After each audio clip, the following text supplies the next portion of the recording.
All right, so here we are with the Explorer 888 units edition. And yeah, so this is a limited edition Explorer. That's why it's orange, and there's only 888 of these made. But today, what we're going to do is we're going to focus not so much on the special edition here, but we're going to focus on creating patches using the Hydrasynth Explorer.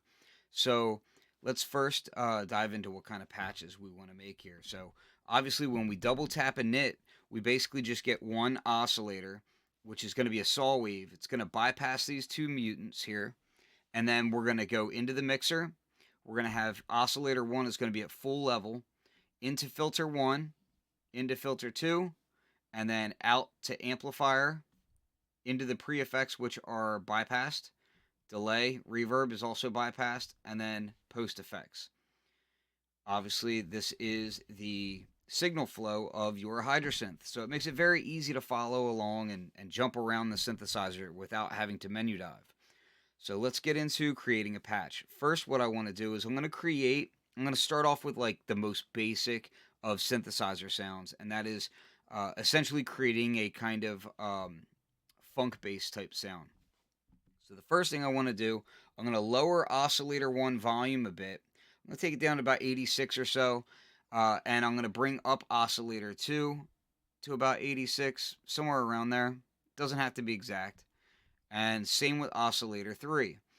And the reason why I'm doing this is I'm giving the mixer headroom, because this synthesizer can do things like unison modes, and you can stack oscillators inside of it using the mutants. You can essentially go from having just one oscillator up to having, multiple dozens of oscillators all running at once. And that doesn't really, gain staging wise, it doesn't help us. So what we want to do is we want to give the mixer some headroom so that we can do what we want to do here. Now, we've gone ahead and set the three oscillators up, and what you're going to basically hear is it's going to sound like one oscillator with a sub oscillator.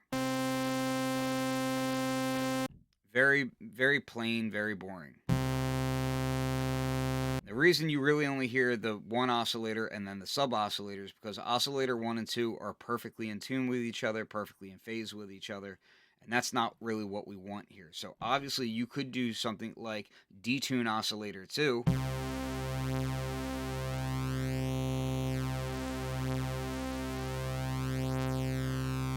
Or what we could do is we could go into the voice mode and we could increase the analog feel. What that does is that adds a per voice randomization of the pitch offsets here. It also affects filter and amplifier and other parameters inside of the synthesizer. But let's just focus on the oscillator section for now. So if we have analog feel on, we can use it at a rather subtle amount. Right now I'm using 38. You'll notice that it's not going to be the same amount of detune as I go up and down the key bed.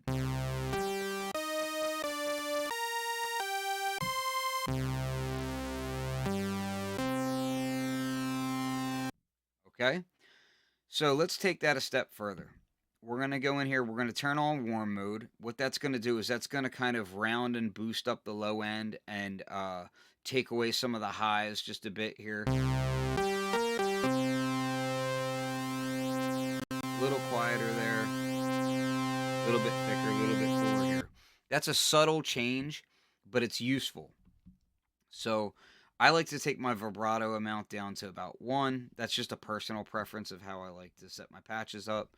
Snap, I'm going to turn off. Why am I turning snap off? Well, snap sets your envelopes to sub-millisecond range, and I don't need that for this sort of patch. I don't need key click and that sort of thing. So snap is off, and then I'm going to go to voice mod. Voice mod is a very unique feature of Hydrasynth, and it allows us to treat each voice here independently. So I'm going to introduce some offsets in these voices, and what that's doing is I'm going to later be able to use this as a modulation source, right? So let's just change that around a bit. So now, if I press and hold voice and I go to, say, oscillator 2, as an example, we're going to turn analog feel off. This is how it sounds without any of this. Now I'm going to press voice to oscillator 2, and I'm going to make a very small amount of change here. Let's go to like 2, right? Or even 1, right? So we have 1 set up here, and in addition to that, what I'll do is I'll change the voice rotation. And what that means is right now when it's in alter, every time I press one key, it's always voice 1. But if I press and hold one key and then another key, it'll be voice 1, 2. If I press a third key while holding those, it'll be 1, 2, 3. But if I let go and then I press a key again, it's back to voice 1. Instead, what I want to do is I want this on rotate. And when it's on rotate, every time I press a voice, it's going to be voice 1, voice 2, voice 3, voice 4, all just from one note press. So if I press 3 notes, they'll all start rotating around that voice structure. So let's go voice right now. So voice is going at a pitch of just 1 to oscillator 2. So you'll notice that there's different amounts of detune per voice right now.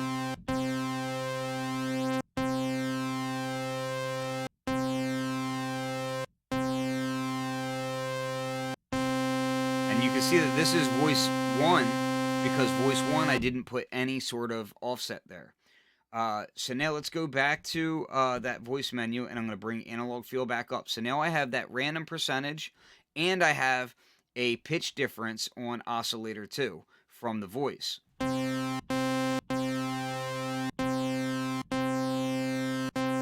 So now we've got some differences going on here.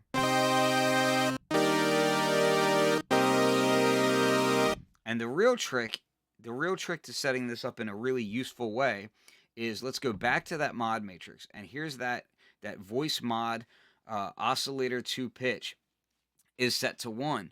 And what I'm going to do here is I'm actually going to go ahead and change this to 0, right? And the reason why I'm changing this to 0 is because instead of using the mod matrix to control this directly, I'm actually going to set this up with a macro. So this is source 1, destination 1 is voice mod to oscillator 2 pitch. I'm going to hit exit, and I'm going to go to macro assign, and for macro 1, I'm going to assign mod matrix, which is depth 1, and it's going to go to, we're actually going to take this a little bit higher than 1. We'll go to like 2.5. So 2.5 is pretty extreme there, and the button range will go to 1. So let's take that button range to 1. So then we'll name this, and we'll call it, let's call it drift. All right, so I'm just going to get to a similar sort of lettering here in the list. So now it is set to depth right now, and this is just a list name, and then I can change this knob to custom name, and I can edit this. So now I'm going to just edit dr I f exit, and now I have drift here. So if I press this, and you know what, we can actually let's add the analog feel to that as well. So analog feel is at 0 now, and I'm going to do macro assign, go back to that first macro, and destination 2 is going to be voice analog feel, and I'll allow that to go higher, so it's at 50, but my button press will be about 30, so 33 right there. So now when I press this button, right now it's like this. See, the drift is in now. And if I want, I can unpress the button, and if I turn the knob, we can go extreme with it.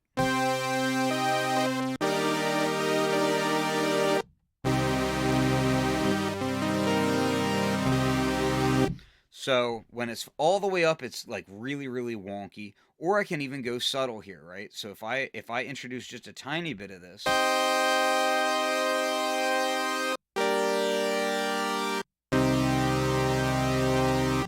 so now just this drift knob is going to give me really deep control over creating this kind of analog patch sound. You can add other parameters to this as well. So let's go ahead and first we're going to go to oscillator 1 here, and let's change this to a fifth, or oscillator 2, excuse me. So we're at a fifth on here. And now we're going to go to filter. Let's drop the filtering down a bit. We'll take this down to, let's use the LP-MS20. Drop the filter down pretty low, about 20 or so. And let's give it some envelope amount. That's at about 30.9. And then let's shape our envelope here. So the sustain is going to come down about 30 or so. And we'll give it a decay of about maybe 500 or 600 milliseconds.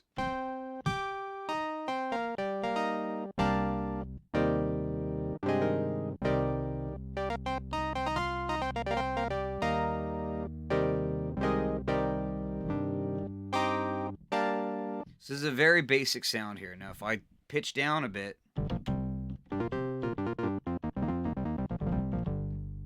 right, and we can of course increase our resonance a bit here, and I could always use the filter controls over here if I wanted to do this, just very quick.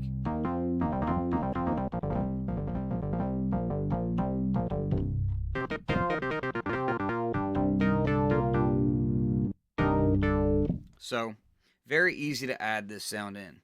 Now let's make this patch kind of really start to evolve in that analog way, right? In that vintage analog way. Not even so much a modern analog, but more like going back to, you know, Jupiter 4s and CS80s, and, you know, in the time before digitally controlled envelopes and that sort of thing. So let's go ahead. We're going to give it a bit of that resonance. But what we want to do is we want to vary the envelopes a bit. So I'm going to take the envelope stage and let's play with the decay from the voice mod. So voice to decay. And what that's doing is, that is just by touching and holding voice to the decay parameter, I've created this, this mapping here. And that is going to be source 2, destination 2. This is in our mod matrix, all right? And I'm going to do the exact same thing that I did before, which is I'm going to go back to drift, so macro assign drift, and I'm going to go to the third destination of it, and we'll go ahead and assign that to mod matrix 2, and we'll just give it a tiny bit here, like maybe 10. And then the knob depth is going to be much higher. You can preview this by turning up your macro knob here. And this is actually like a preview of what you're doing with your macro. So if I have this all the way up, the pitch is going to be wonky, and I'm going to have different decay per filter.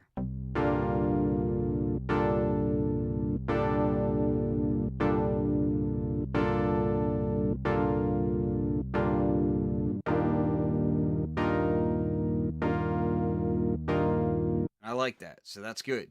Now I can hit exit, and I have my drift. Let's turn that all the way down and just press the button to hear where I have it set for a preset.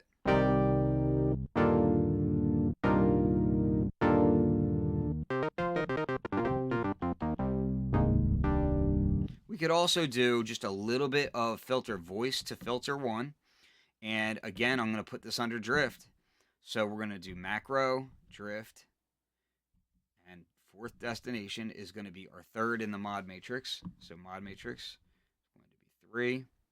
And here, what we'll do is we'll set this to be negative, maybe 10. And the knob range will be like negative 25 or so. Sounds good, right? So this means that now the filter cutoff is going to change, and also the decay of the filter amount is going to be different. Now let's check this out.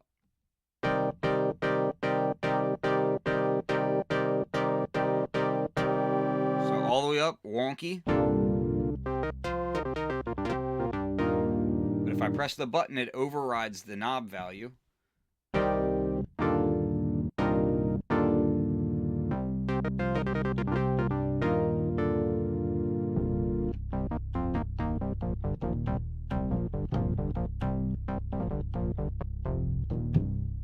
Sounds great to me. So I like that a lot. I'm going to go ahead and just leave the button on now, and we'll move forward in this patch a bit.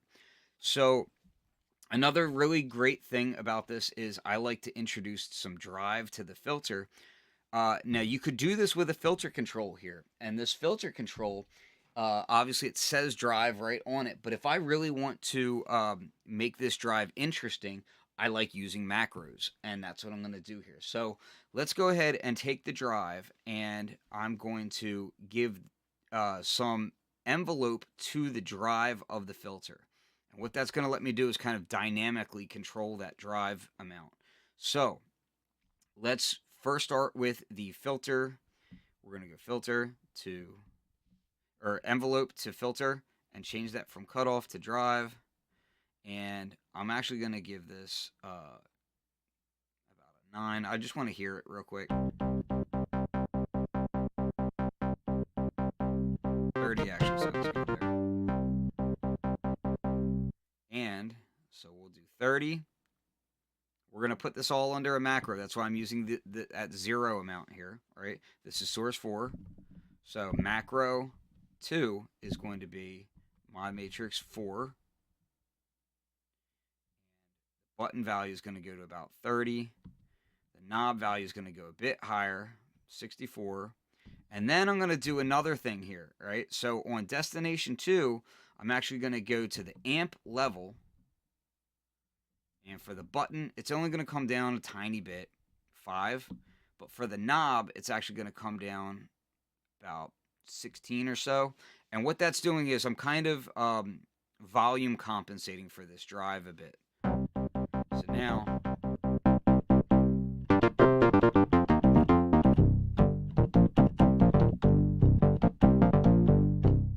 that sounds nice to me. And then I can try the button out. So I'm giving it just a bit of that, that drive character, which is really useful. So let's go ahead and name this one.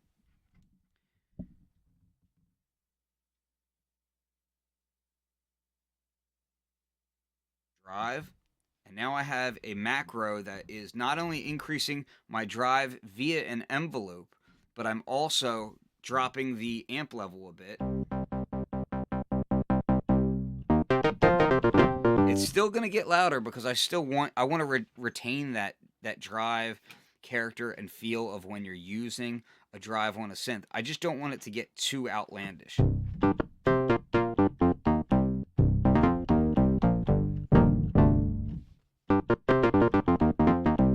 Now, let's play with our envelope settings here a bit. We're going to do a macro assign, and this is going to go to envelope 2, and this is going to increase our attack, 47. Then we're going to do envelope attack for the filter. Let's do this one a little bit shorter, about 28. And then we're going to do envelope release is going to come up to about 50. That's for envelope 1. And then let's go to envelope 2, release. And again, that's going to be about 50 or so, maybe 60. Now, when I turn this up,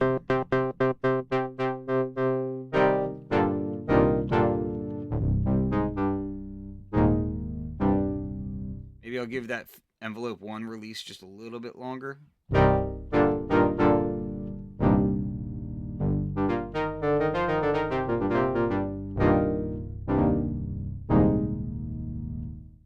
So now, let's pad this out. We'll call it pad. So instead of pan, I'm using list names here. So instead of pan, I'm going to change that last letter to a D. Pad, right? Go short or long.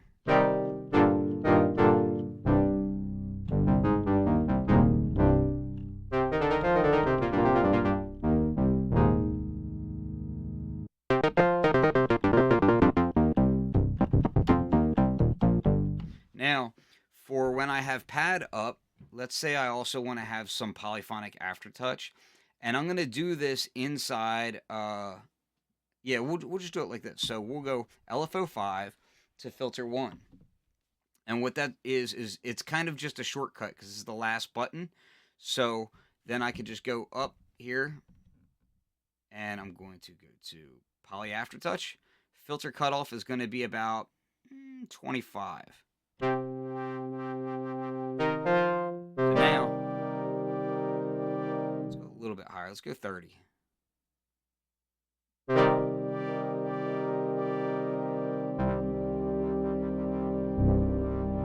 I like to keep them subtle so that it's not like overbearing when I play. If I have this jacked up really high, like let's say I have it jacked up to like 75,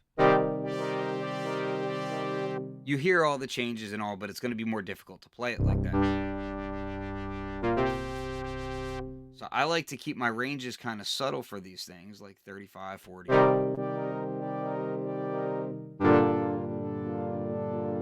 Right? So now we have that in place, and I can just exit out of there. And if I'm playing it as a funk bass, I can then tweak it.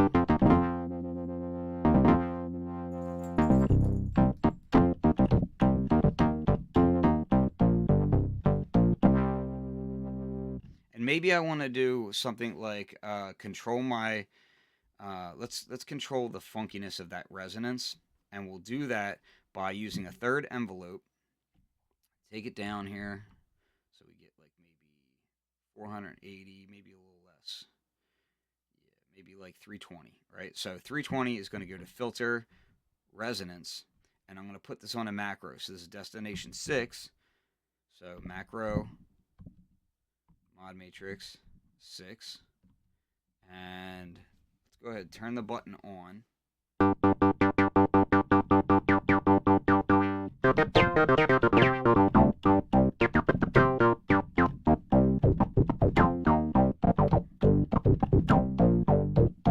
So now when I hit the button, it's going to turn that on, right? And maybe when I have that up, I also want to do something like mod matrix 5. Maybe I take that down a little bit. I'm on the knob here. I actually want to be on the button.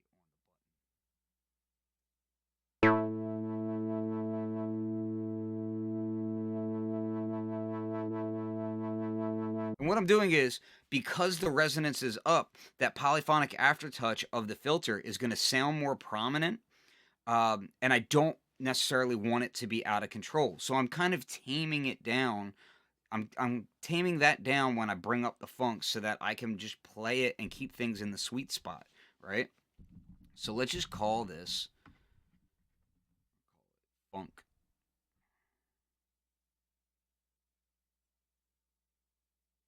Right? So now when I press this button, when I have it off, right? If I press it,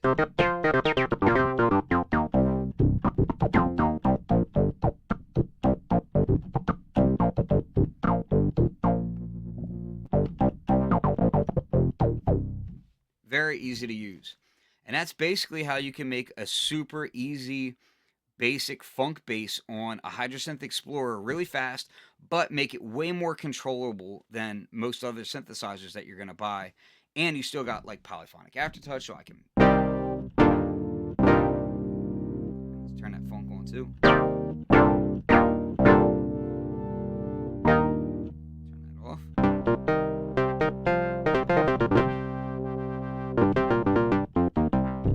And we kept it basic. We didn't even use the mutants or all these extra envelopes and LFOs that we have here. Didn't use any effects. We kept it basic. And that is how you make a really cool basic synth sound that is super playable on stage. Hope you enjoyed that. Peace.